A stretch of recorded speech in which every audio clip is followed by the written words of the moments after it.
Yes, this is the highway from Pyrgos to Tinos. It's a 2-lane marble road. A lot of cops on this road. So Yeah, watch the yeah. speed Watch the speed and watch the ditches. Just to get a sense of how tall this is. See if we can go in on the men walking.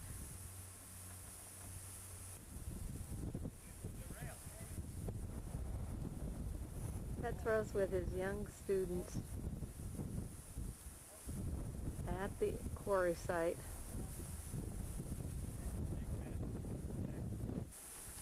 This is again. Go up that way from the road, huh? I didn't hear you. You're going to walk up the hammer. Yeah. No, something don't follow me. Okay, so here are the young sculptors and the master shopping in the stone quarry, listening to the rock. My hat's going to blow off. Got a net lecturing on the old. Some trees down off to When you say it was the first school, how long ago? Πότε περίπου, Πέτρο? Πριν τον πόλεμο. Όλα αυτά είναι με δούλευε μέχρι πριν τον πόλεμο. Η πρώτη μέρα που κηρύχθηκε ο πόλεμος, 28 Οκτωβρίου, έκλεισε το Νταμάρκι το σχολείο. 28 Οκτώβρη τι χρόνο? 40. In 1940. Wow. 28 the 28th of October, 1940. Everything, the quarries closed down, the school closed down, and right around the corner where you see the trees is where the school was. Yeah. And they used to. And it's very beautiful. There's a lovely place for the students to work. We had lunch there the last time we were in the quarry. That's where the first marble school was. There's the trees. And there's, you can barely And then you see the marble ramp. See, there's a marble built up wall, Yeah. the marble ramp that they used to take the marble from this quarry, and they used to let it down, going down to the sea. And they used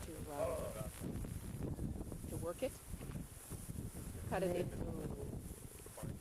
blocks, whatever they're doing with it, and then they used to ship it onto the dock over there.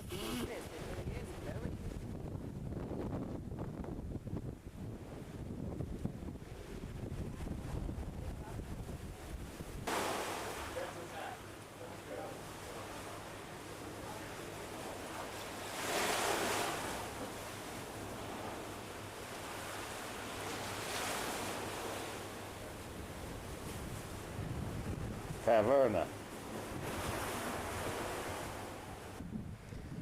And a little village down at the harbor, a big village above.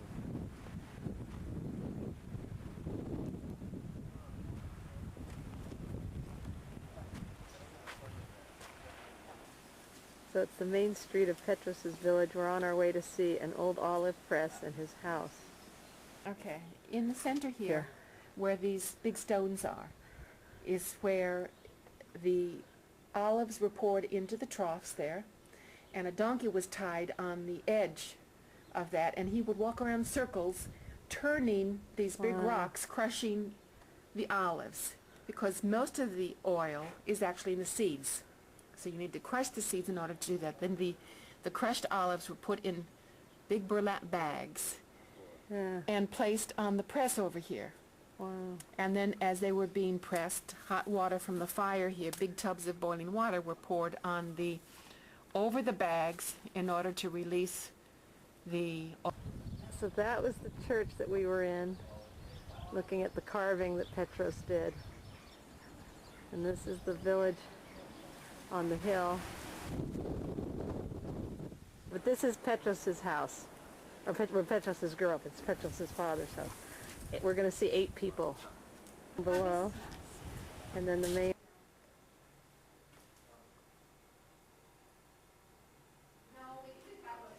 This is all carved into the hillside. Where does the water go? It goes down the valley. People use it for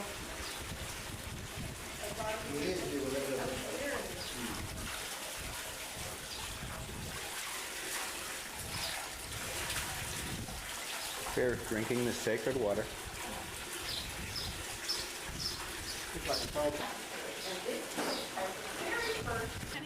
Petro's carved after making a clay model, and then he used the Pontadoro system to carve the frogs.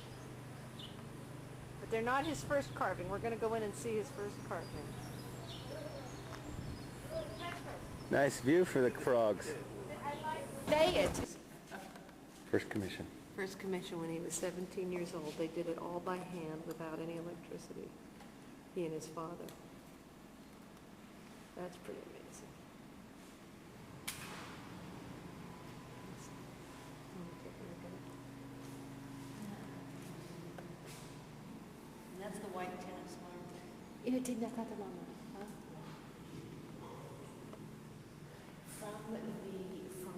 There's a very small quarry. It's marble from right behind his house. His house is built, if we can walk down the end of the village just to his old house. It's not all one piece. No.